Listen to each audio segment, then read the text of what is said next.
Bonjour à tous et bienvenue dans ce nouvel épisode de Tatona. Aujourd'hui, nous allons plonger dans un sujet universel qui façonne nos vies. Donc, on va parler de relations humaines. Et pour enrichir notre discussion aujourd'hui, j'ai le plaisir d'accueillir deux invités spéciaux qui apporteront chacun leur point de vue unique sur cette thématique-là. Vous écoutez Tatona, le podcast qui décrypte les sujets de notre société. Que vous soyez un jeune en quête d'inspiration, un auditeur curieux ou simplement quelqu'un qui souhaite mieux comprendre les défis de notre génération, vous êtes au bon endroit. Ici, on explore les sujets de notre société tels que la famille, la vie d'adulte, les enjeux sociétaux, la culture et bien plus encore. Je suis votre hôte, Audrey Rode, et bienvenue dans cet épisode.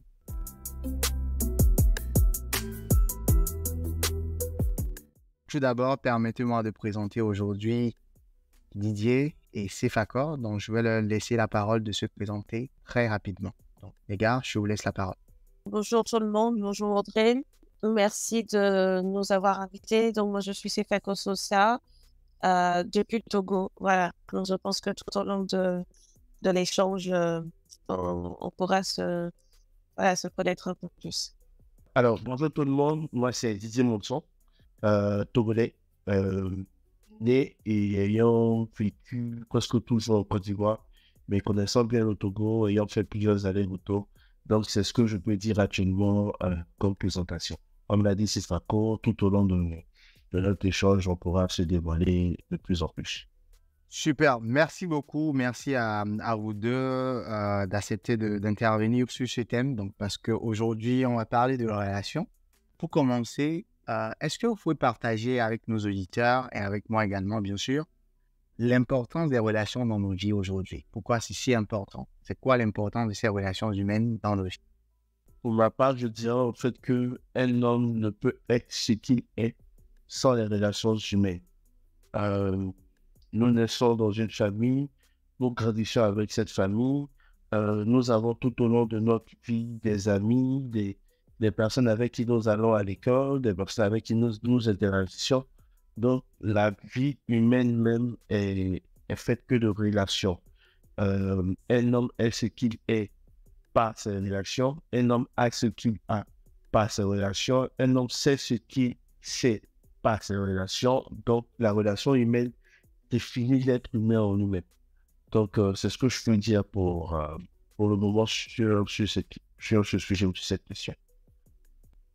Alors, moi, je suis complètement d'accord avec Didier parce que l'importance des relations humaines, voilà, je pense qu'on a dit que cette question n'avait même pas été posée parce qu'on ne peut pas, en tant qu'être humain, vivre dans une société où on a de relations avec personne. Comme Didier l'a dit, on est dans une famille, on grandit dans une famille.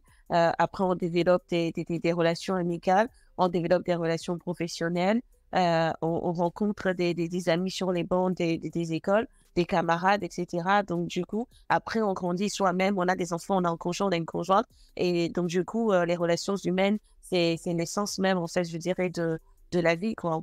Il n'y a aucun être humain qui peut vivre aujourd'hui sans être en relation avec un autre être humain. Super, super. C'est intéressant ce que vous avez donné comme... Bon, je n'ai pas dit une définition, mais l'explication aujourd'hui, ce que je retiens, c'est que, bon, on ne peut pas vivre sans relation, que ce soit amicale ou amoureuse, ce qui me rappelle, ce qui ramène plutôt à mon deuxième point, où aujourd'hui, dans nos sociétés, donc on dit ces relations humaines peuvent être affectées par tout ce qu'on appelle facteurs culturels et sociaux. Donc, on a la diversité culturelle qui peut influencer ces relations-là. Comment vous pensez qu'on peut, que ces différences culturelles peuvent influencer dans nos relations avec les autres? Et quand je parle de relations avec les autres, je parle que ce soit relations amoureuses, amicales, etc., qu'on va développer dans la suite. Mais aujourd'hui, moi, ce que j'ai envie de savoir, je vais donner un exemple plus clair où on dit les gens de l'Afrique de l'Ouest n'ont pas la même éducation que les gens de l'Afrique centrale. Donc, du coup, que ce soit dans une relation amicale ou amoureuse, il y a certains éléments qui coincent. Qu'est-ce que vous pensez de ça et comment ces différences culturelles influencent nos relations quotidiennes? Évidemment que les différences culturelles impactent les relations que nous avons, forcément, cet impact peut être positif ou négatif. Tu as donné l'exemple tout à l'heure du fait qu'on dise qu'en Afrique de l'Ouest, on se comporte d'une manière, en Afrique centrale, on se comporte d'une autre manière. Il y a tout un tas de préjugés qui entourent voilà les différentes cultures. Aujourd'hui, l'interculturalité, je pense que dans le monde où nous vivons, où le monde est devenu, comme on dit, un gros village planétaire, c'est forcément que on rencontre d'autres personnes et on est confronté à la culture de l'autre, etc. Donc oui, il faut de l'intelligence, il faut pouvoir comprendre que on ne vient pas de la même culture, il faut pouvoir justement dépasser ces différences culturelles.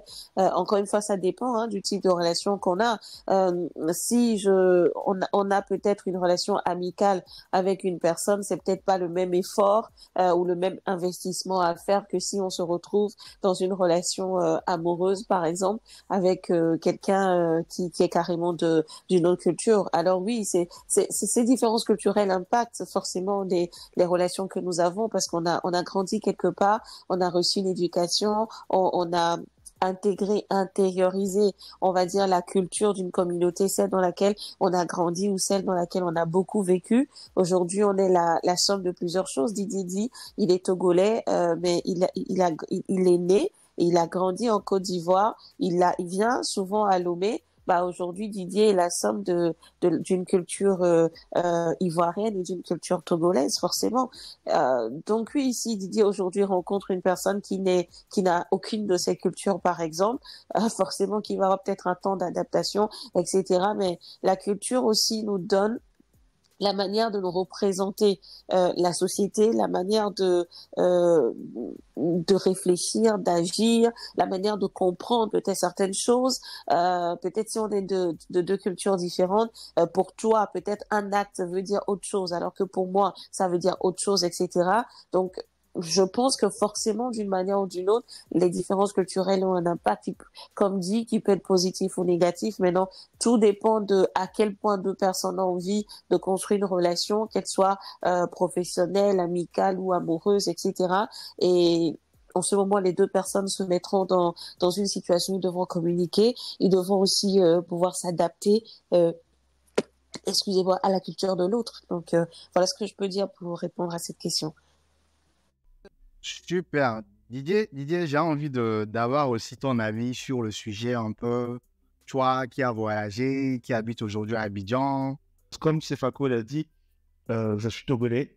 Je suis né à Abidjan. J'ai toujours vécu à Abidjan. J'ai fait des dizaines d'allers-retours entre Abidjan et Lomé. Donc, je connais très bien la ville, je connais très bien la culture. Et l'une des choses, en fait, c'est que, comme Sefako l'a dit, la culture, en fait, représente notre identité, notre manière de parler, notre manière de présenter, notre manière même de se représenter et comment aussi on pourrait définir l'autre. Mais l'une des choses aussi que j'ai apprises, c'est que il est très important d'avoir en fait une certaine forme d'ouverture dans l'esprit, une ouverture d'esprit, parce que l'ouverture d'esprit en fait va amener l'acceptation. Et l'acceptation va créer en fait une certaine forme de richesse dans la connaissance. Pourquoi est-ce que je le dis? Je prends un exemple tout bête. Ma boss, la responsable de l'entreprise dans laquelle je travaille, est franco-marocaine. Elle s'est installée en Côte d'Ivoire il y a 5 ans, juste pour créer l'entreprise dans laquelle je suis. Et je fais partie des premiers employés de l'entreprise. Et avec elle, je me rends compte en fait du gap de compréhension qu'il y a entre la culture ivoirienne, vu que nous sommes en Côte d'Ivoire, sa manière de travailler à la française et son caractère en fait marocain.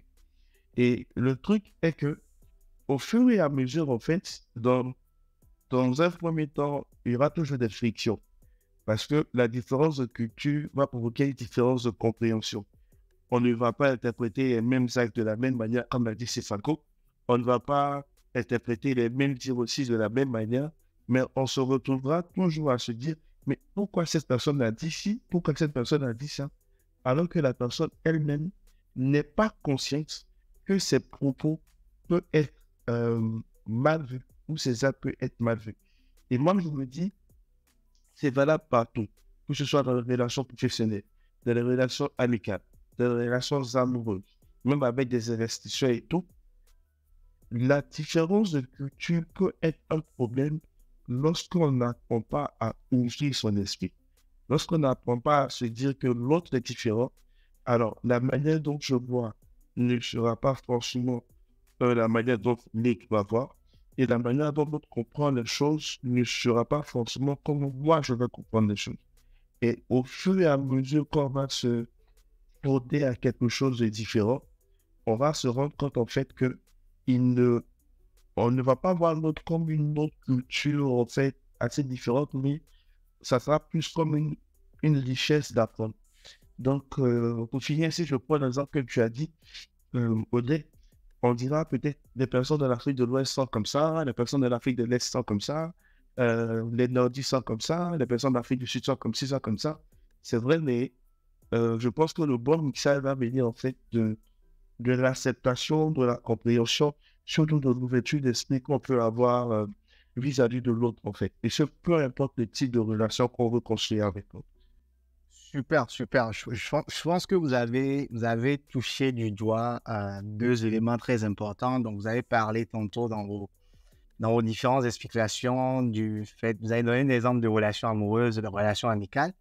Moi, j'ai envie de dire aujourd'hui, si on fait un focus un peu sur ces deux éléments, est-ce qu'il y a eu des expériences, que ce soit personnellement dans vos vies, hein, on va aborder ce thème-là, quand on parle de relations amicales et relations amoureuses, c'est quoi la différence que vous faites aujourd'hui entre ces deux relations?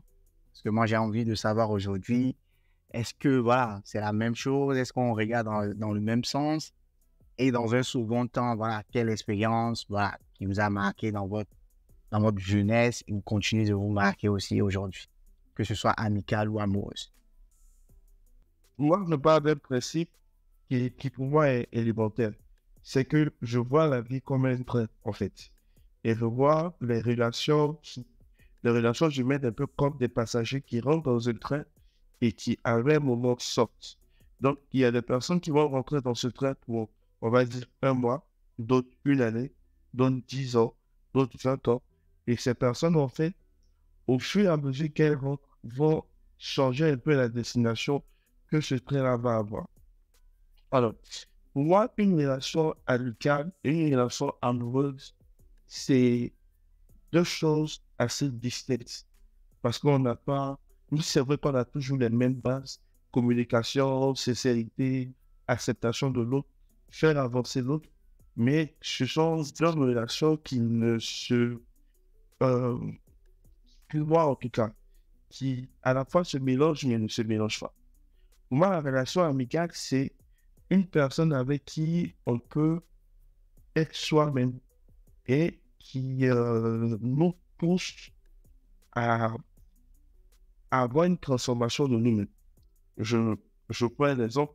Pour moi, l'ami, c'est celui avec qui je peux être moi-même, avec qui je peux parler. L'ami qui se doit de m'être honnête. L'ami avec qui on peut partager de bons et de mauvais moments. La relation amoureuse va aller au-delà de ça.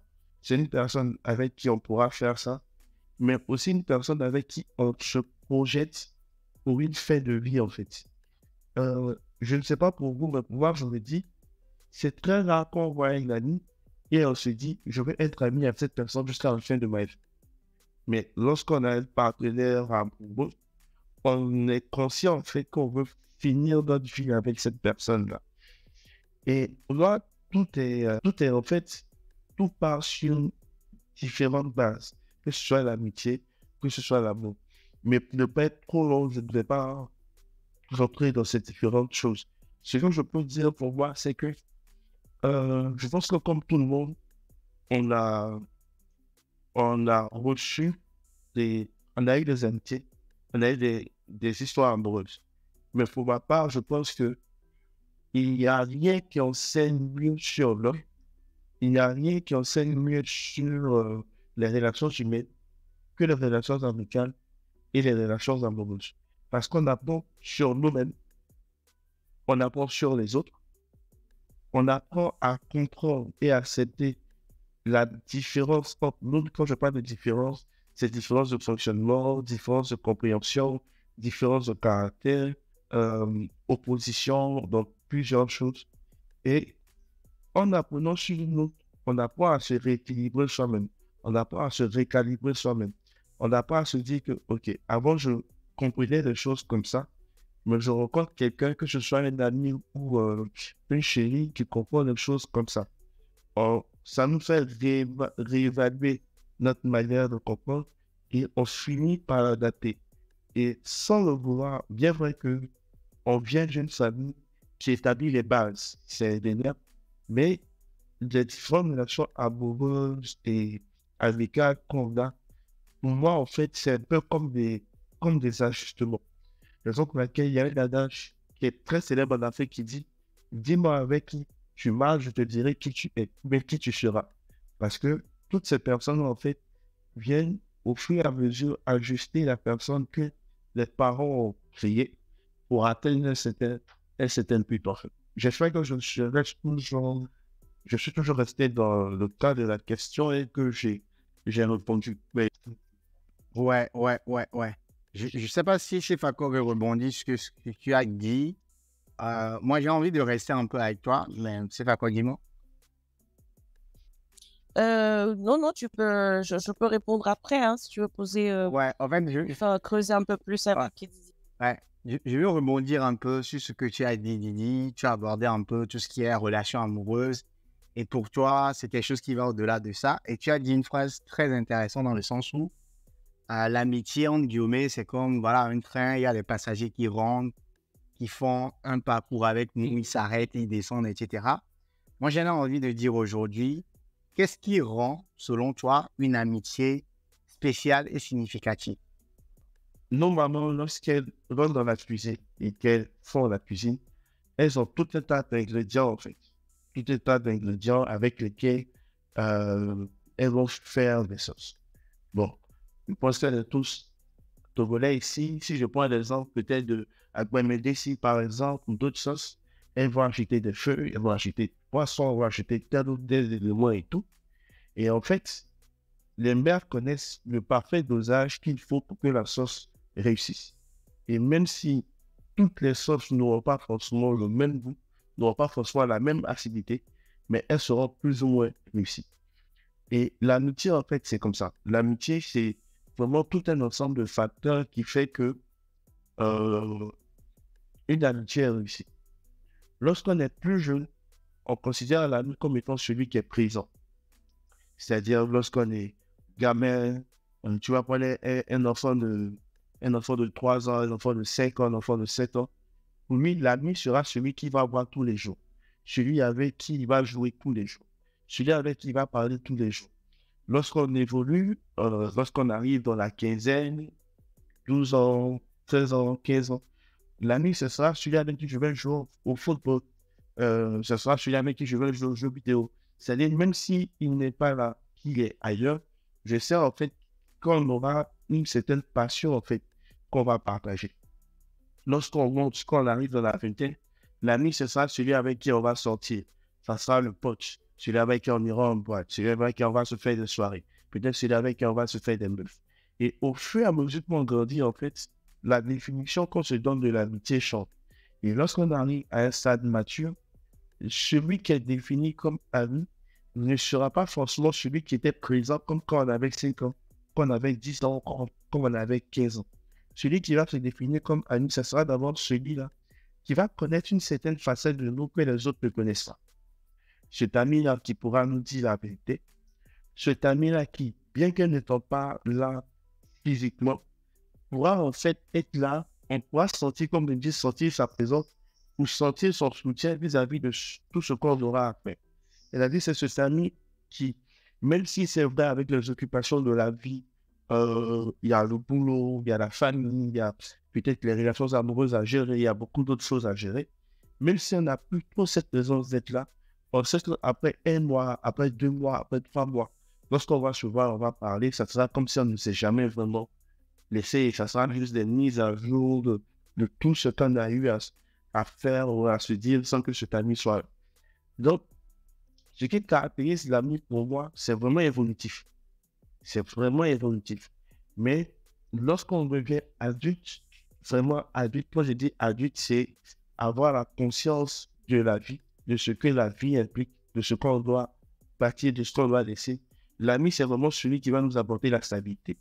C'est-à-dire, c'est vraiment celui avec qui on pourra être nous-mêmes, avec qui on pourra parler de projet, celui-là qui va nous comprendre dans nos choix, celui-là qui sera nous recadrer, nous dire, en fait, je te connais, mais je n'ai pas la bonne intuition sur telle ou telle chose. C'est vrai que tu es mon ami, mais j'aimerais que tu puisses, voici ce que je peux te dire sur ta relation sans vraiment vouloir l'influencer. Donc, pour moi, c'est ça, en fait. Il y a une certaine forme d'évolution par rapport à la définition, à ce qui peut caractériser l'amitié. C'est ce que je peux dire en fait là-dessus. Tu dis l'amitié c'est évolutif et que les amis qu'on a eus quand on était voilà gamins dans le quartier, c'est pas les mêmes personnes avec qui on va continuer la relation tout au long de la vie d'adulte. Et voilà, je pense que c'est la même chose aussi. On va approfondir plus tard. Donc je vais laisser la parole à Sefako aussi sur cette question-là et les questions que j'ai posées par le passé, de nous dire un peu ce qu'elle elle pense sur le sujet. Et je rappelle avant que tu ne répondes à nos auditeurs qui nous écoutent, quand vous êtes dans l'émission Tatona et qu'aujourd'hui, j'ai deux invités avec qui je traite du sujet de relations humaines. Et quand on parle de relations humaines, c'est un peu le fondement de toute une vie. Et on parle de relations amicales et relations amoureuses. Donc, n'hésitez pas à rester jusqu'à la fin, à inviter vos amis à s'abonner. Et je laisse la parole à Sefako. Alors, je pense que Didier a dit beaucoup de choses intéressantes. Forcément, une relation amoureuse et une relation amicale, oui et non. Si la question est est-ce que c'est la même chose, la réponse est oui et non. Pourquoi je dis oui et non? Parce que les deux commencent un tout petit peu avec les mêmes fondations. Aujourd'hui, je pense que tous ceux qui sont coachs de couple, les couples qui accompagnent les autres couples, etc., vous diront que lorsque vous avez une base amicale dans votre relation de couple, lorsque ton conjoint ou ta conjointe est ton ami, vous avez de meilleures chances d'y arriver. Forcément. Si vous arrivez à créer ce socle amical, ça apporte un plus à la relation. Ce que je peux dire en commençant par la relation amicale, c'est qu'il y a des amis de saison et il y a des amis pour la vie. C'est tout. C'est aussi simple que ça. Parce que dans le parcours de vie, il y a des gens qu'on est censé rencontrer à une certaine étape qui sont censés nous apporter quelque chose de précis et qui sont aussi censés quitter notre vie à un moment précis. Et puis, il y a des gens avec qui on sera amis tout le long de notre vie. Il faut aussi, à un moment de sa vie, avoir le discernement pour pouvoir savoir, est-ce que cette personne que je rencontre, est-ce que c'est un ami ou une amie de saison ou bien c'est un ami ou une amie pour la vie? Moi, aujourd'hui, j'ai autour de moi, parmi mes meilleurs amis, j'ai plus d'un, en tout cas plus de 1, 2, 3, avec qui j'étais amie depuis l'enfance. J'ai toujours, la personne avec qui moi j'étais sur les bancs de l'école, on était au cours primaire, on était dans le même banc, on est toujours copines aujourd'hui. Et on est vraiment très amis. C'est-à-dire dans le quotidien, c'est une des personnes avec qui, je partage beaucoup de choses. Et j'ai d'autres amis avec qui on se connaît, ça fait plus de 20 ans. De la même manière, j'ai rencontré des amis au cours de ma vie d'adulte avec qui aujourd'hui on n'est plus amis du tout. Comme de la même manière, j'ai des gens que je connais depuis l'enfance, aussi avec qui on n'est plus amis. Donc forcément, la relation amoureuse, une fois quand même que ça commence avec l'amitié, la différence, c'est comme Didier l'a dit, ça va plus loin. Parce que avec la relation amoureuse, on bâtit une vie, c'est-à-dire l'intention dès le départ est claire. Et ce que Didier a dit, c'est vrai, lorsqu'on rencontre une personne avec qui on est amis, c'est vrai que sur le coup, on se dit pas j'ai envie d'être ami avec cette personne toute ma vie. Mais lorsqu'on rencontre un conjoint, une conjointe de vie, on peut se le dire. Bon, c'est pas toutes les fois, mais il peut arriver qu'on se dise en fait cet homme ou cette femme, j'ai envie de faire toute ma vie avec elle. La différence, c'est que forcément la relation amoureuse, il y a une notion d'engagement qu'il n'y a peut-être pas forcément dans l'amitié. Mais pour que les deux marchent, il y a des principes à respecter. Il n'y a aucune relation amoureuse ou aucune relation amicale qui va marcher si on ne fait pas notre part, si on ne fait pas un minimum de sacrifices, si on n'y accorde pas un minimum de temps, si on ne fait pas un minimum de choses. Les deux ne réussiront pas.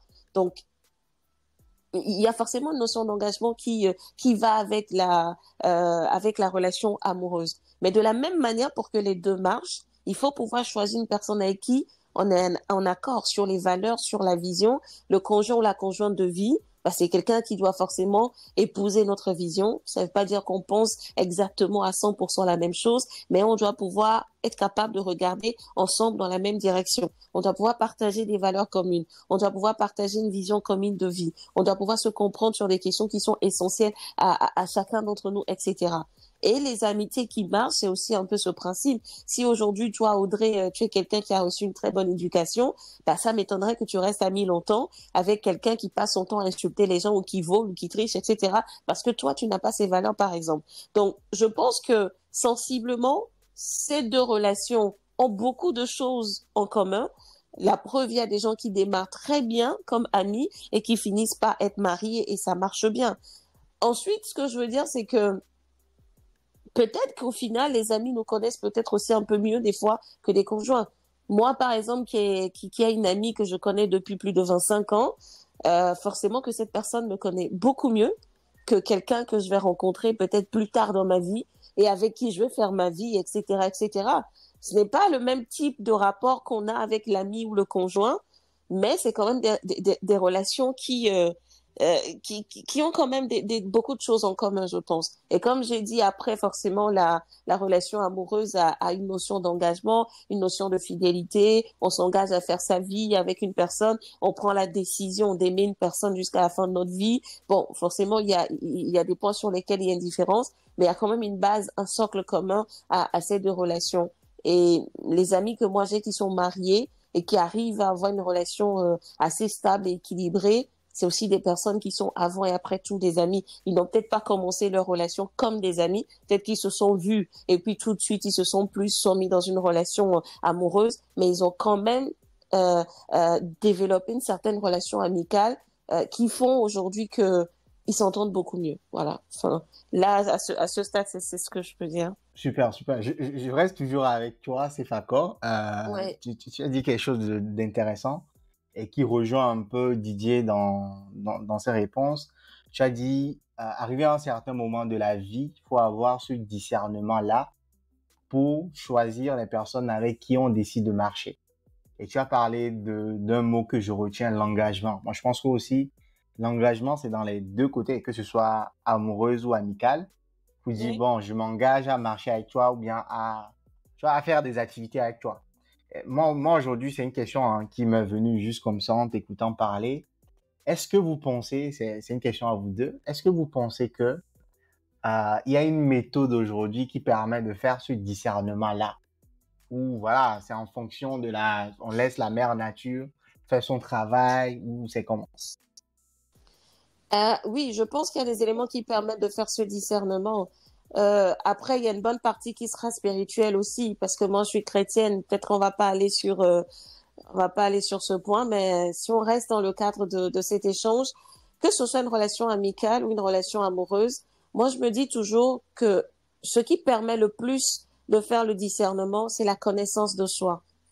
Et ça, c'est très important. Et je pense même que si on va parler de relations amoureuses, il sera très difficile pour une personne de réussir une relation amoureuse si cette personne ne se connaît pas elle-même. Et quand je dis se connaître, c'est de savoir, aujourd'hui, moi, c'est Fakor. Qui suis-je? Quelles sont mes aspirations dans la vie? Quelle est ma vision de vie? Où est-ce que je veux aller dans la vie? Quelles sont mes valeurs? Quelles sont les choses qui sont très importantes pour moi? C'est quoi les choses que je peux négocier? Et qu'est-ce que je peux ne pas négocier? Par exemple. Tu vois. Donc, à partir du moment où il a une très bonne connaissance de soi, ça devient un peu plus facile de pouvoir tisser certains types de relations. Aujourd'hui, si on va le dire relations amoureuses, bon, on va peut-être prendre cet exemple parce que c'est beaucoup plus parlant.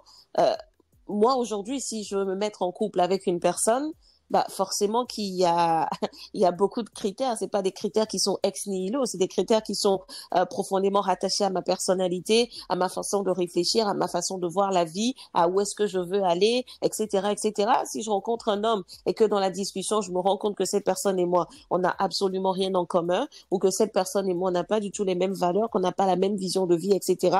Bah il sera très difficile pour moi de faire quelque chose avec cette personne. Mais je ne pourrais prendre cette décision que si et seulement si j'ai eu une idée de ce que moi je veux.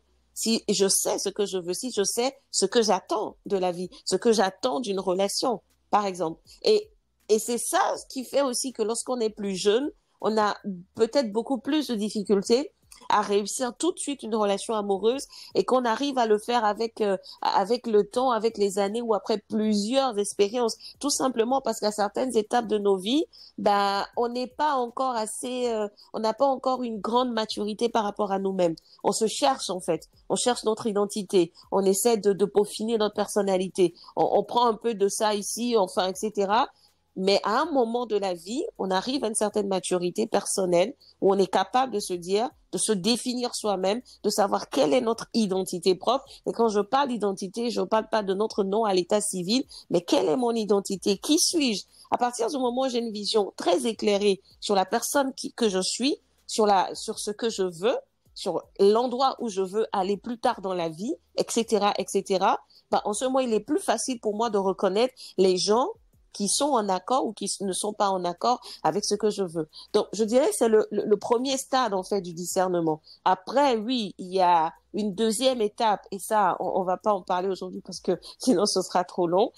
Pour ceux qui sont chrétiens, qui veulent développer la chose, etc., le discernement va rentrer aussi dans le côté spirituel parce que, comme on dit, non, il y a des choses qu'on ne voit qu'avec les yeux physiques, par exemple. Tu peux très bien aussi te tromper sur une personne, tu peux très bien aussi te tromper sur les aspirations d'une personne, les intentions d'une personne, etc. Donc voilà. Tu as parlé de quelque chose qui m'a touché dans le sens où tu disais, bon, le spirituel. Je veux juste rappeler à nos auditeurs qu'il y aura un épisode spécial où on va parler un peu de tout ce qui est lié à la religion, etc. Tu as parlé de l'amour de soi, le fait de se connaître soi-même. Et j'invite vraiment ceux qui nous écoutent, ceux qui n'ont pas écouté l'épisode passé, d'aller le réécouter parce qu'on a parlé de l'amour de soi, comment définir soi-même, voilà, qui on est dans la vie.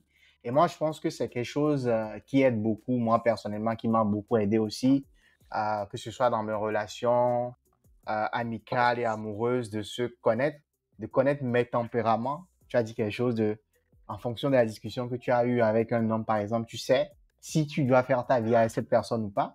Et moi, c'est quelque chose qui m'a beaucoup aidé ces dernières années de savoir où je vais, entre guillemets, et de là où, quels sont les compromis à faire, qu'est-ce que je peux pas faire, tu vois, pour, genre, au nom de l'amour, au nom de l'amitié. Et je pense que c'est très important et j'invite vivement les personnes à aller réécouter l'épisode passé pour pouvoir comprendre un peu le sujet. Et toi, aujourd'hui, je pense que dans les discussions, tu nous as rappelé ça plusieurs fois, dans le sens où tu as des amis, ça fait plus de 10 ans, 20 ans, etc. J'ai envie de savoir aujourd'hui,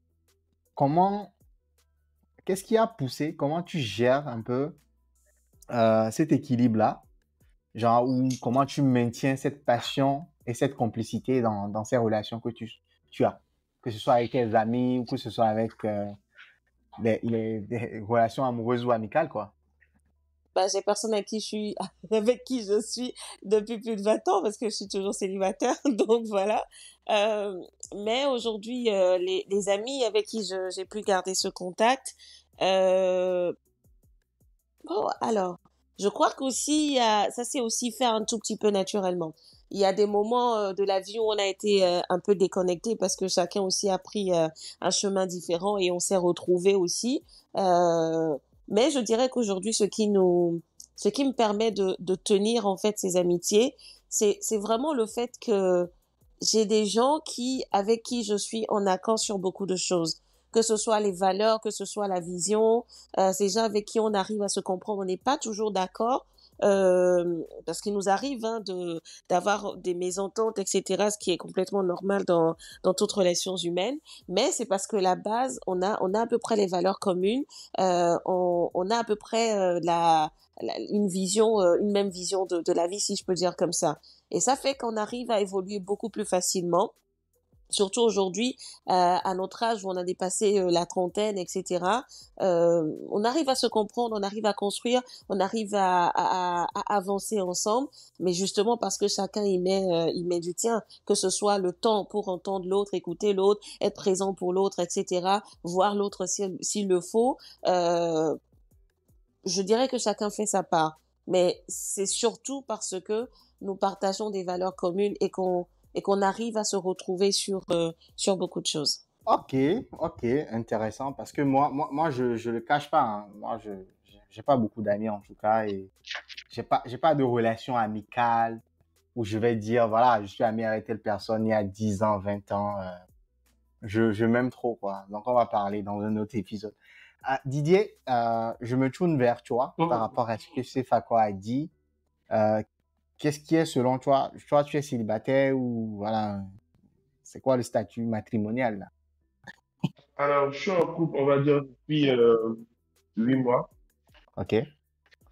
Et toi, aujourd'hui, je vais te poser la question autrement, vu que tu es en couple. Mhm. Comment gères-tu aujourd'hui, parce que Sefako a parlé de l'amour de soi, se connaître soi-même, etc. Comment gères-tu cet équilibre entre ton indépendance personnelle et l'intimité dans ta relation amoureuse? Alors, moi, je suis assez pratique. C'est-à-dire, je, j'ai un esprit, me caractérise comme ayant, pardon, un esprit assez mathématicien. C'est-à-dire, dans ma vie, j'ai très souvent été 1 plus 1 égale à 2. Moi, j'ai appris très tôt à faire le distinguo entre les différents types de relations. Et en fonction de ces différents types de relations, pour moi, j'y accorde une certaine forme d'énergie, une certaine forme d'importance. Pour moi, il y a les connaissances, il y a les camarades, il y a les amis, et il y a des amis ensuite qui deviennent des frères. Et il y a celle avec qui je suis actuellement, avec qui on essaie de bâtir quelque chose, ou on veut bâtir quelque chose. Alors, en fonction de ces différentes catégories, en fait, je sais que la connaissance n'aura pas forcément le même temps, le, la même énergie, la même attention qu'un ami ou que je dirais même qu'un frère. C'est-à-dire quelqu'un pour moi qui a dépassé le stade d'ami et que je peux appeler frère. Et aujourd'hui, j'apprends vraiment à prioriser les choses. Je suis chrétien. Euh, Jésus a une place immensement importante dans ma vie. Donc, ma vie tourne réellement autour de mon travail, ma communauté religieuse, ma maison et ma petite amie. Et ma cheminante, ma chérie, si je peux le dire ainsi. Et je, j'essaie plus ou moins de définir le temps que je peux accorder à chaque entité, si je peux le dire comme ça. Bien vrai qu'on dira que ça manque potentiellement de naturel, mais je sais que voici peut-être la place que je dois accorder à telle ou telle personne. Parce que une fois qu'on ne sait pas donner le temps qu'il faut à la personne qu'il faut, on crée un déséquilibre. Et qu'on le veuille ou non, ce déséquilibre qui au départ sera infime va toucher en fait tout le reste, va commencer à impacter en fait le reste. Alors, juste en quelques secondes pour aller plus en profondeur dans ta question, comment est-ce que j'arrive à aujourd'hui tenir l'équilibre? C'est de savoir que ma première amie, c'est ma chérie. Et ensuite, c'est vrai que j'aurai des amis, j'ai des personnes avec qui je parle. Mais comme l'a dit Sefako, euh, au fur et à mesure qu'on évolue, c'est comme si la vie, en fait, nous mettait dans une forme de tamis, tu vois. Euh, Au fur et à mesure, le nombre d'amis qu'on a diminue, le nombre de personnes qu'on a aujourd'hui qui restent dans notre cercle vraiment assez proche de nous. Aujourd'hui, je peux compter les personnes que j'appelle amis du bout des doigts. Je peux compter les personnes que j'appelle frères du bout des doigts. Pourquoi? Parce que comme l'a dit Sifako, il y a des valeurs qu'on ne partage plus forcément. Il y a des visions qu'on ne partage plus forcément. Parce que, comme elle a dit toujours, le fait de savoir qui on est, le fait de savoir ce qu'on est, c'est-à-dire la personnalité, avoir la vision, ça nous permet de savoir en fait qui ne peut plus monter dans le train ou qui doit descendre du train, tu vois. Et aujourd'hui, ce qui me crée mon équilibre, c'est de savoir en fait que voici les différents projets que j'ai en tête avec telle ou telle personne. Mes amis, voici ce qui nous lie. Ma petite amie, ma chérie, c'est bien évidemment le fait de vouloir construire quelque chose, avoir la même vision, le projet de vie et tout, et toutes les personnes autour. Et en fonction de ça, je sais que voici comment est-ce que je dois me comporter.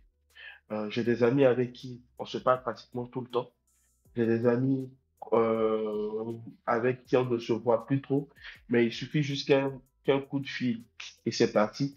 J'ai des camarades qui, c'est juste peut-être des messages SMS, des connaissances, c'est peut-être on peut se voir une fois par année, deux fois par année, peut-être autour d'un événement et tout.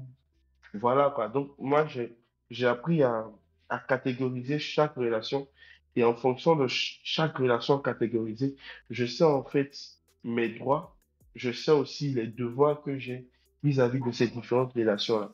Et une fois que je n'arrive plus à donner le bon temps, la bonne énergie, le bon équilibre vis-à-vis de cette relation, je sais automatiquement qu'il y a quelque chose qui ne va pas et j'essaie de recadrer pour garder mon équilibre de manière générale. Donc, voici comment je peux répondre à ta question. Tu as dit quelque chose que j'ai aimé, j'applaudissais en fond de scène là où tu dis ta chérie, c'est ton premier ami, quoi. J'adore les hommes qui sont amoureux et tout ça là comme ça. C'est super intéressant. On approche la fin de l'épisode et c'est super intéressant, ça devient incitant. J'ai envie de savoir, on va parler maintenant des gourmets. Donc on va parler de gourmets amical, de gourmets, voilà, gourmets quoi, vous connaissez. Mhm, mhm. Aujourd'hui, vous savez que, voilà, vous n'êtes pas des enfants, vous savez que les relations dans la vie sont marquées par des ruptures ou bien des pertes. Comment vous avez fait face? J'ai envie que vous me racontez un peu des histoires qui vous ont marqué. Voilà, vous avez perdu des amis ou des amoureuses des amoureux de vie. Voilà, j'ai envie que vous racontez un peu vos histoires à nos éditeurs pour les inspirer dans leur quête, quoi. Voilà. Euh, Bah, on a eu des gourmets amicaux, hein, comme on a eu des gourmets amoureux, hein. Enfin, voilà. Bon, on va commencer par amoureux. C'est qu'il y en a plus, il y en a pas eu seulement qu'un seul. Tu imagines bien. Euh, ouais, non. Comme je dis, il y a différents types de gourmets aussi, hein. Il y a des versions de luxe là, c'est un peu plus compliqué, mais bon. Euh, Ah, alors les gourmands, moi j'en ai eu pas mal en relation amoureuse. Je ne vais pas raconter des histoires parce que forcément je serais exposée peut-être beaucoup de choses. Mais je me rappelle d'une relation que j'avais eue pendant 3 ou 4 ans de relation. Je me suis faite larguer par exemple 4 fois, par exemple, par la même personne évidemment. Mais je vais plutôt dire ce que j'ai retenu de tout ça. Euh, Bah, aujourd'hui, c'est sans regret, Audrey. C'est vraiment sans regret parce que aujourd'hui, je bénis en fait Dieu pour le fait de ne pas avoir essayé de faire ma vie, en tout cas de me retrouver liée d'une manière ou d'une autre à ces personnes. Je bénis Dieu, je remercie Dieu, bah déjà pour la vie de ces personnes, mais simplement pour le fait que on n'a pas eu notre vie ensemble. On n'a rien fait, on ne s'est pas fiancé, on ne s'est pas marié, tout simplement parce qu'à cette époque, ils auraient été un très mauvais choix pour moi et j'aurais été un très mauvais choix pour eux parce que j'étais une personne qui n'avait pas encore une certaine maturité de la vie. Oui, j'étais une jeune femme gentille, voilà, je mets la main sur le cœur, j'aimais beaucoup quand je suis dans une relation, je m'y plonge à 100%, etc. Mais je n'étais pas encore arrivée à l'étape où j'avais une très bonne connaissance de moi, donc forcément, je ne pouvais pas choisir le meilleur partenaire pour moi parce que je ne savais pas encore réellement qui j'étais, ce que je voulais, etc. Donc, ces étapes m'ont plutôt aidé, on va dire, ces gourmands m'ont, moi, aidé à grandir. Aujourd'hui, c'est vraiment sans rancune. Il y en a eu qui ont eu vraiment des impacts très négatifs sur moi. Il y a des périodes où j'ai vraiment déprimé, où ça a même affecté ma santé parce que je me suis retrouvée dans des situations très, très compliquées. Sur le coup, ça faisait très mal, mais aujourd'hui, avec le recul, je me dis Dieu merci, quoi. Je ne me suis retrouvée mariée à aucun de ces hommes. Parce que comme je te l'ai dit, ils auraient été un très mauvais choix pour moi et j'aurais été un très mauvais choix pour eux. Ça ne veut pas dire que c'est des gens méchants, ça ne veut pas dire que c'est des gens qui, avec d'autres femmes, ne seront pas de bons partenaires, absolument pas du tout. Ça veut seulement dire qu'on n'était pas fait pour être ensemble. On n'était pas fait pour faire toute une vie ensemble. Et je sais aujourd'hui qu'avec ces personnes, j'aurais été malheureuse parce que forcément, quand on n'a pas une bonne perception des relations amoureuses, on ne sait même pas comment être aimé par l'autre de la bonne façon, en fait. On accepte des choses qu'en temps normal, on n'aurait même pas, on n'est pas supposé accepter. On se donne à fond. On fait des choses qu'on n'est même pas censé faire à ce stade de la vie et on se retrouve blessé, on se retrouve meurtri et après c'est tout un travail pour redevenir soi-même. Et moi je me rappelle qu'il y a plusieurs années de ça, peut-être 10 ans, hein, peut-être ou juste un tout petit peu moins, j'ai eu l'honnêteté, on va dire, de, de reconnaître que j'étais pas du tout prête pour le mariage à ce stade de ma vie. Et moi, j'ai prié. Je me rappelle que j'ai vraiment prié, Audrey. Aujourd'hui, quand, par exemple, sur Twitter, tu me vois parler de relations humaines, etc., ce n'est pas par hasard. Il y a un moment de ma vie où je me suis agenouillée et j'ai dit, Seigneur, enseigne-moi sur le mariage. Enseigne-moi sur le mariage et fais de moi la bonne femme pour l'homme que tu me donneras demain. Donc, à un moment de ma vie, ma perspective a changé. Je n'étais plus dans cette recherche parce que beaucoup de personnes, à un certain stade de leur vie, on recherche le bon partenaire. Mais la question qu'on ne se pose jamais, c'est est-ce que moi je suis le bon partenaire ou est-ce que moi je suis la bonne partenaire pour la personne que je vais rencontrer? Et ça demande une préparation. Ça demande une préparation pour être toi-même au niveau de la personne que tu espères avoir demain, par exemple. Et moi, j'ai passé pendant au moins 2, 3 ou 4 ans de ma vie où j'étais vraiment seule, où je n'étais dans aucune relation. Et j'ai vraiment prié Dieu de m'enseigner sur le mariage. J'ai dévoré des livres sur le mariage. J'ai écouté des enseignements sur le mariage. J'ai questionné des amis qui sont mariés parce que je voulais comprendre. Et je me disais qu'il fallait que je me prépare au mieux pour cette aventure. Si un jour j'ai cette grâce dans ma vie, parce que je dois être une bonne partenaire pour la personne avec qui je serai. Et forcément, parce que les choses s'attirent. Si j'arrive à un certain stade, à ce stade de maturité, bah forcément que la personne que je vais attirer à moi, bah sera un peu comme mon reflet dans le miroir, par exemple. Et j'ai remarqué que lorsque j'ai changé de paradigme, lorsque j'ai changé de manière de penser, ça a donné automatiquement une autre manière pour moi de vivre les relations. Je ne tombais plus sur les mêmes types d'hommes, par exemple. Ok, il m'est arrivé de rencontrer un homme, on a cheminé, qui a même voulu m'épouser, mais bon, à la fin, moi, j'ai pas voulu pour différentes raisons. Mais je ne me retrouvais plus dans les cercles un peu vicieux où je tombais sur un homme, par exemple, qui me faisait beaucoup souffrir, etc. Absolument, ce n'était plus du tout la même chose. Le type de personne que j'attirais à moi, que j'attire aujourd'hui à moi, est complètement différent des hommes que je rencontrais avant. Mais ça, c'est parce qu'il y a quelque chose en moi qui a changé. C'est parce que moi, j'ai changé. C'est parce que moi, j'ai évolué d'une certaine manière et c'est parce que moi, j'ai un autre regard, par exemple, sur la chose. C'est ce que je peux dire par rapport aux gourmets, on va dire, amoureux. Maintenant, les gourmets amicaux, bah forcément, ça te donne aussi une autre perspective de la vie. Et moi, ce que ça m'a appris, c'est l'importance d'avoir un entourage de qualité. Ça n'a pas de prix. Je me rappelle qu'il y a de cela 2 ans, j'ai été profondément, mais quand je te le dis, j'ai été profondément attristée parce que j'ai eu un groupe d'amis avec qui on a dû se séparer parce qu'il y avait une d'entre elles qui a commencé un jour par faire des choses que je comprenais pas dire des choses que, voilà, bref, on n'était pas du tout sur la même longueur d'onde. Mais lorsque j'ai fait après l'exercice, parce que moi, c'est quelque chose que j'aime faire, quand je fais un truc qui ne marche pas, après, je prends toujours le recul. J'essaie de voir la situation comme si j'étais étrangère à la situation. Et on voit les choses carrément d'une autre manière. Et j'ai vu en fait que ce groupe d'amis, même si on se connaissait par exemple depuis, je sais pas, depuis 8 ans, depuis 10 ans, en fait, on n'avait pas les mêmes valeurs. Ça se voyait dans la manière de faire, ça se voyait dans les mots que l'autre pouvait te dire, etc. Parce que aujourd'hui, moi, je suis chrétienne, j'ai grandi dans une famille chrétienne, par exemple.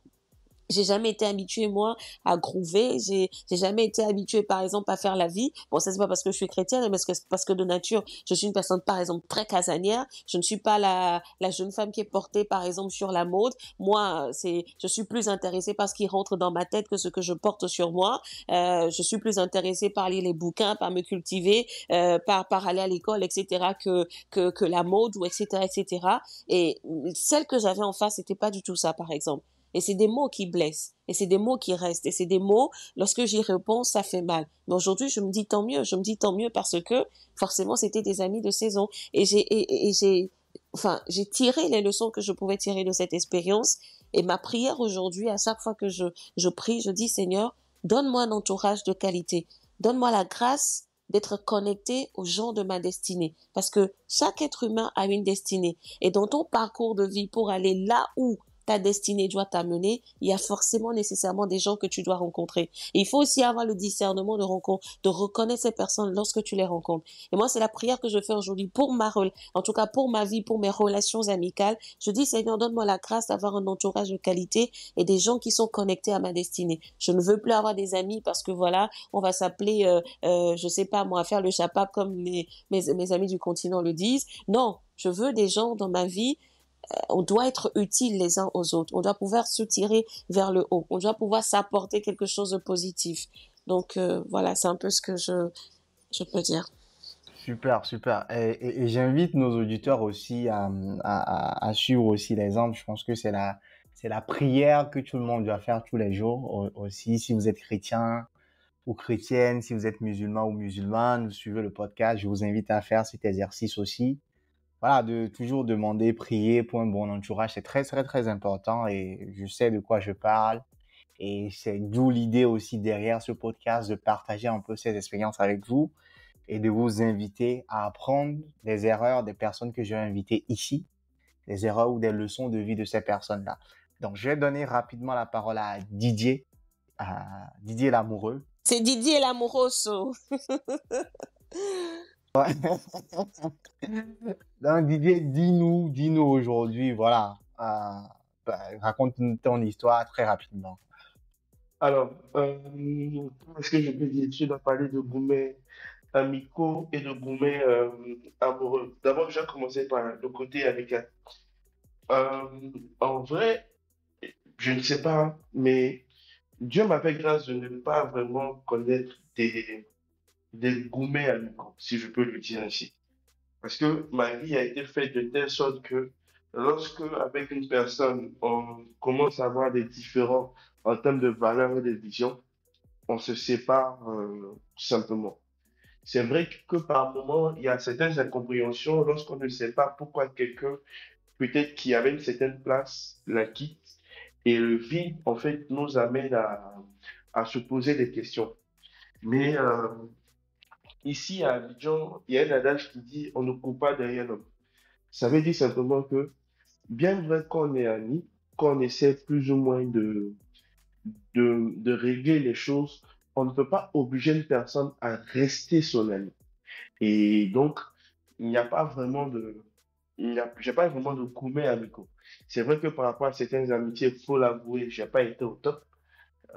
Mais très souvent, les occupations fait qu'on s'en rend compte assez tard, en fait. Et on essaie malgré de rattraper les choses. Et bon, Dieu voulant, ça peut se faire comme ne pas se faire. Mais là où je veux vraiment m'attarder, c'est sur le volet amoureux. Mais avant que je ne connaisse Jésus, j'étais un bon vivant, comme on le dit. Un bon vivant, je pense que vous allez comprendre l'expression. Quelqu'un qui était très porté sur les sorties, les femmes, la boisson et tout. Et je bénis encore le Seigneur de m'avoir fait sortir de tout ça. Mais euh, les relations amoureuses m'ont permis de comprendre deux choses. Et c'est avec ces choses-là que je fonctionne maintenant. La première, c'est que quand tu ne sais pas ce que tu veux, la vie te donne ce que tu ne veux pas. C'est-à-dire, quand tu ne sais pas toi-même ce que tu veux, là où tu veux aller, la vie t'envoie des personnes et à la fin de compte, tu vas te rendre compte que c'est pas ce que tu voulais. La deuxième chose, c'est que euh, ta manière d'être va attirer des personnes qui sont comme toi. Si à l'intérieur de toi, tu es brisé, si à l'intérieur de toi, il y a tout un déficit, tu vas finir par comprendre en fait que les personnes qui vont venir à toi seront pareilles.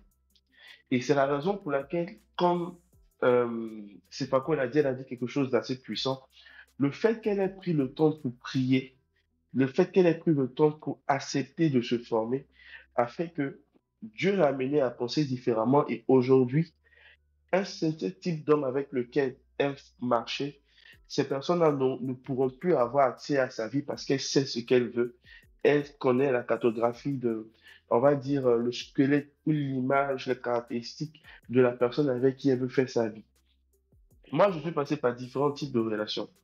Euh, pour l'histoire, je me suis fiancé une fois, où ça n'a pas marché, où après pratiquement 6 mois, euh, l'autre a arrêté sans savoir. Et l'une des choses qui est bête avec les relations, c'est que quand ça marche pas, on a toujours tendance à accuser l'autre. On a toujours tendance à voir l'autre en fautif, à voir l'autre responsable, mais on prend très souvent, on a très rarement, pardon, très rarement, très rarement, l'humilité de dire que c'est nous qui pouvons être le problème. Et ça, c'est quelque chose que Dieu m'a appris à mes dépens. Il m'a appris dans ce sens que dans ma vie, j'ai connu beaucoup de dérèglements, mais des choses dont je n'étais pas vraiment conscient. Euh, je pensais être prêt parce que je connaissais les bases bibliques du mariage. Euh, Qu'est-ce qu'il fallait faire? C'est quoi un bon homme? Faire sortir des versets, dire Marie, aimez vos femmes comme Christ a aimé l'Église. En fait, toutes ces choses-là, je les connaissais par cœur et pour moi, je pensais que c'est ce qui définissait la relation. Mais en vrai, c'est plus profond que ça. J'ai fini par comprendre en fait que les relations amoureuses, c'est comme un bâtiment qu'on construit. Plus la fondation est profonde, plus le coup qui est fait pour la fondation est profond, plus on sait que le bâtiment sera haut. Un R plus 2 ne se construit pas de la même manière qu'un R plus 20 ou un R plus 50. Ça veut dire quoi? Ça veut dire que être conscient qu'on n'est pas prêt nous pousse à chercher à être prêt. Et chercher à être prêt, c'est vraiment faire face à tout ce qu'on n'a jamais voulu voir en nous. Faire face à, à nos peurs, à nos défauts, à nos incapacités, à nos insécurités et tout. Et moi, je bénis Dieu pour la relation dans laquelle je suis, parce que être avec la fille avec qui je suis actuellement, je vous avoue que c'est une véritable école. C'est une véritable école. Si quelqu'un me prend aujourd'hui et me met devant un pupitre avec un micro, je peux vous dire que je suis apte, je, par les connaissances que j'ai, je suis apte à prêcher sur le mariage, mais je vais juste donner que des théories. Mais aujourd'hui, je vois la pratique. Et la pratique est vraiment tout autre. Elle est tout autre. Je suis avec quelqu'un avec qui on partage certes la même vision, mais on n'a pas les mêmes tempéraments ni la même manière de réagir face à certaines situations. Au départ, je vous avoue que c'était très compliqué. C'était très difficile.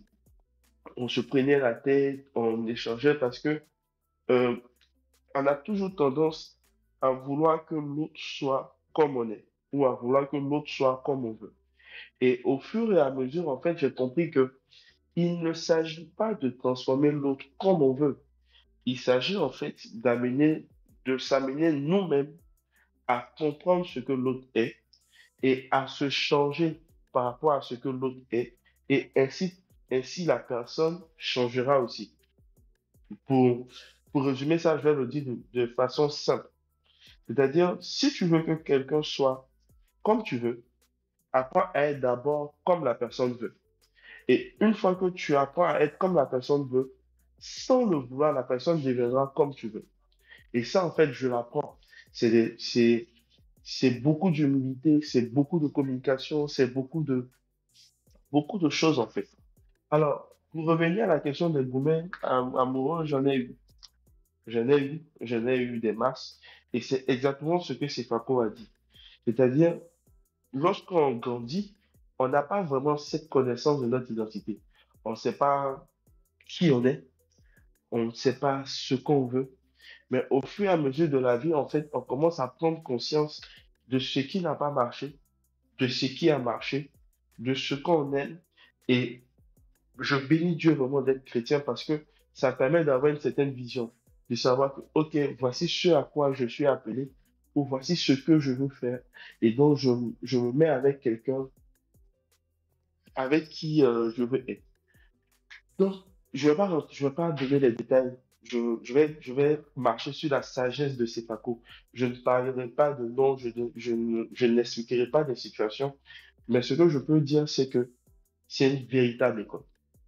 C'est une véritable école. Et même quand une mauvaise relation finit par avoir une mauvaise influence sur nous. Cette mauvaise influence finit par donner une excellente leçon. Donc, pour moi, tout est leçon. Pour moi, tout est apprentissage. Pour moi, tout est enseignement. Et en fonction de ça, on évolue. En fonction de ça, on se construit. En fonction de ça, on sait plus ou moins ce qu'on veut. Et lorsqu'on est convaincu qu'on a trouvé la bonne personne, on se convainc aussi que tout n'est pas fait, en fait.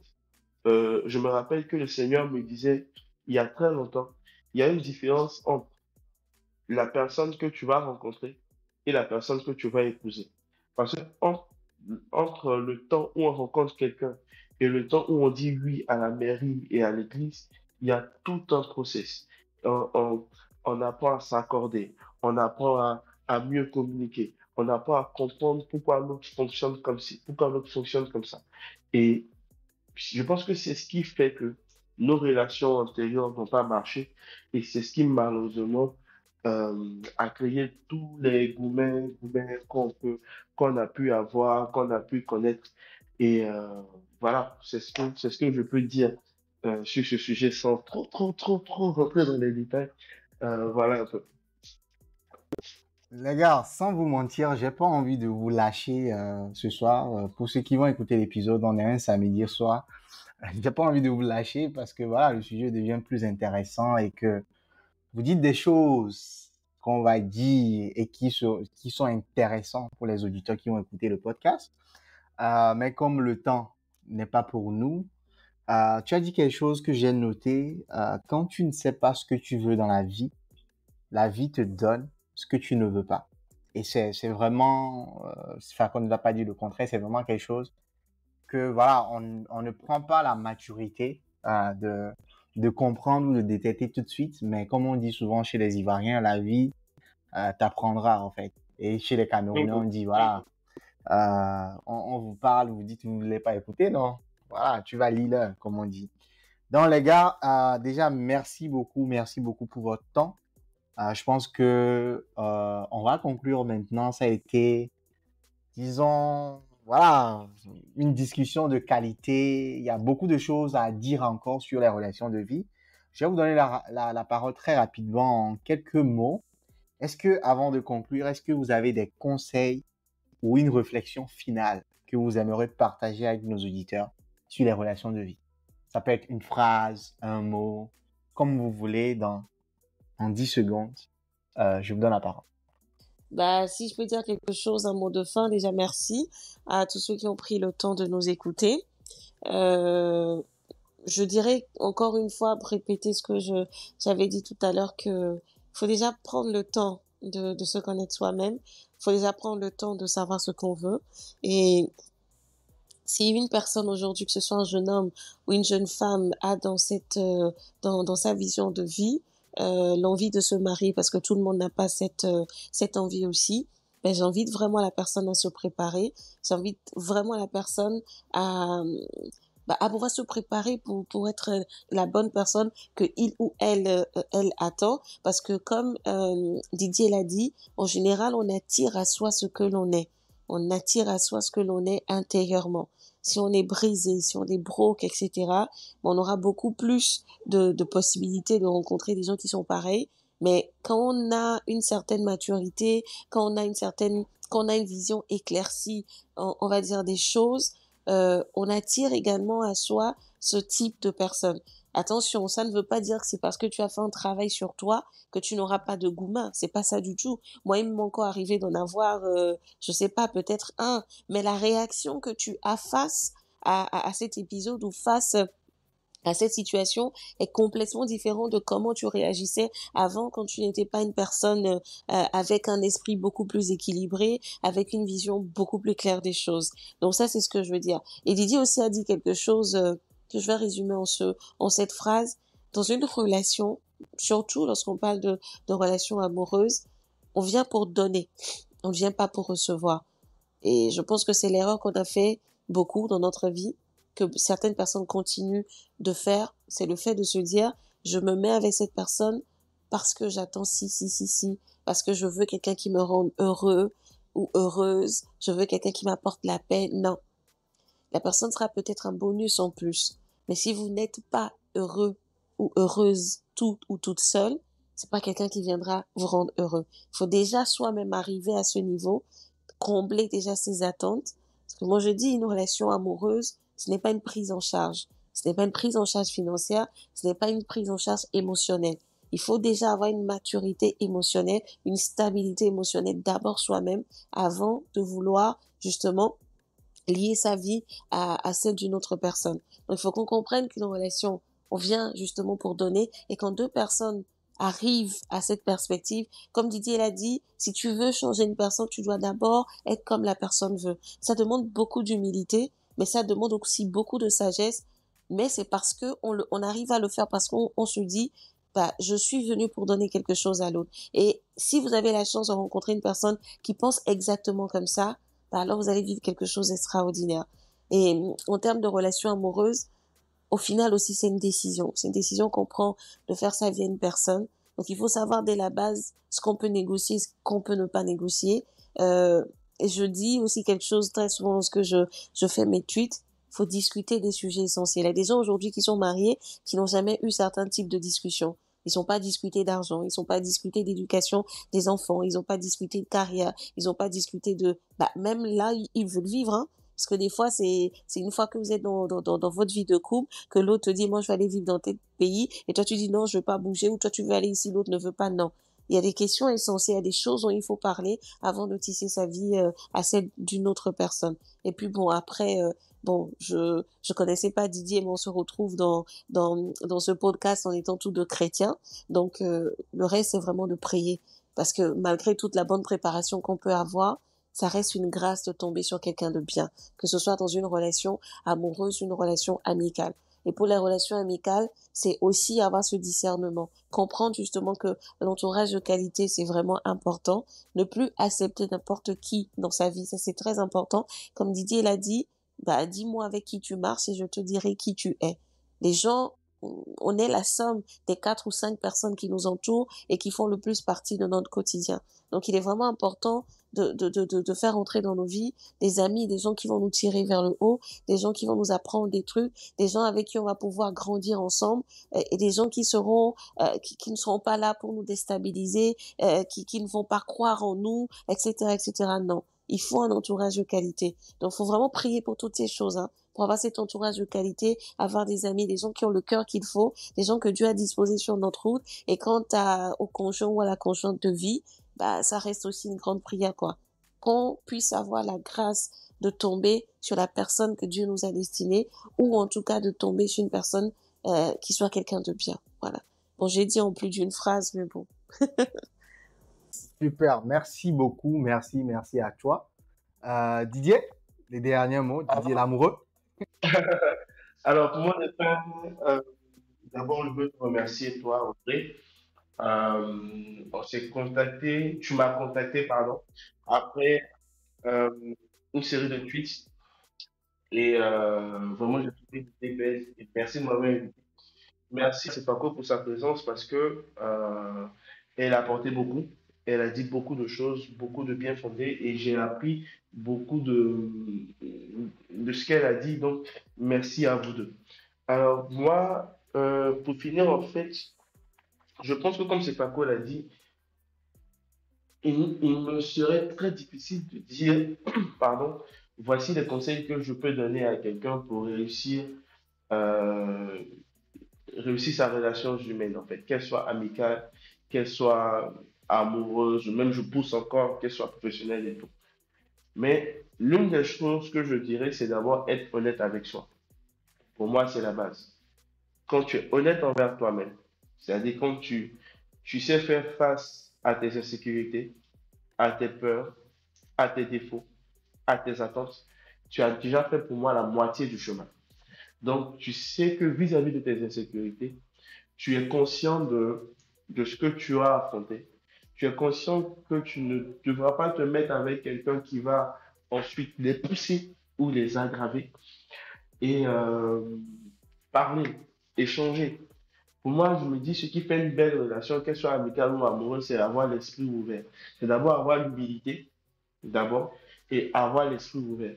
De savoir que l'autre est différent, de savoir que l'autre ne fonctionne pas de la même manière. Et parce qu'on veut réussir, on se doit de faire des compromis. On se doit de parler. On se doit d'accepter, pas d'inacceptable, mais d'accepter la différence afin que cette différence-là devienne une force pour deux. Euh, Sifako a dit, elle a dit beaucoup de choses en fait. Et je ne veux pas revenir sur ce qu'elle a dit, mais pour moi, c'est ça. Avoir l'humilité, d'abord, être honnête envers soi-même, avoir une certaine forme d'humilité et avoir l'ouverture d'esprit de se dire que l'autre peut être différent. On apprend de l'autre, on apprend de l'autre, on apprend toujours de l'autre. On apprend de l'autre, on apprend avec l'autre, on apprend par l'autre. Et savoir ça, ça nous amène à vraiment bâtir quelque chose.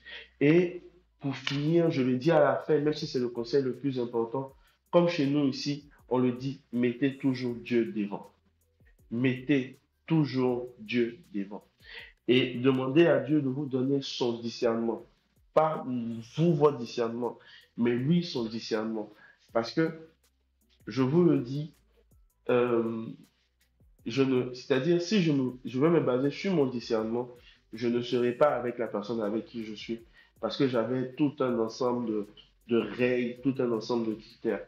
Mais le Seigneur m'a fait comprendre que il est celui qui sait cacher les choses dans les choses qui ne nous plaisent pas forcément aux yeux, qui ne nous attirent pas ou qui ne sont pas, ces choses qui ne sont pas comme ce qu'on veut, en fait. Donc, mettez Dieu devant, recherchez son discernement, demandez son humilité, demandez qu'il vous donne une ouverture d'esprit.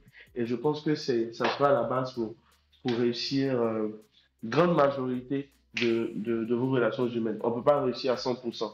La seule personne qui a réussi à 100%, c'est Jésus-Christ. Pour tout le reste, là, nous tous, on est sur la terre, on se débrouille. Donc, voici mon mot de fin. Super, nous tous on est sur la terre, on se débrouille, seul Dieu peut nous aider et je pense que voilà, c'est bien de vous retrouver dans le même mood, etc., de toujours mettre Dieu en avant de tout. Merci à vous deux d'avoir déjà accepté de participer à cette émission, à ce projet qui me tient vraiment à cœur et je rappelle aux auditeurs que Tatona est né d'une expérience personnelle, d'un constat, d'une envie de partager avec vous des expériences, des sujets qui sont tabous dans nos sociétés, des sujets qu'on n'ose pas dire à haute voix. Donc déjà, merci pour votre contribution à cette discussion sur la relation de vie. Et merci également aux chers auditeurs de nous avoir rejoints dans cet épisode de Tatona. Et j'espère vraiment que cette conversation vous a été très utile, inspirante et vous avez apprécié nos interlocuteurs, des personnes qui nous ont édifiés tout au long de cet épisode. Et je vais terminer pour dire la phrase de Didier ou de vous deux qui dit « Je souhaite à tous les auditeurs qui vont nous écouter cette semaine, de vivre quelque chose d'extraordinaire dans vos vies. » Et je vous invite vraiment à faire cet exercice-là. Merci à tous et à très vite sur Tatona, là où la parole se libère.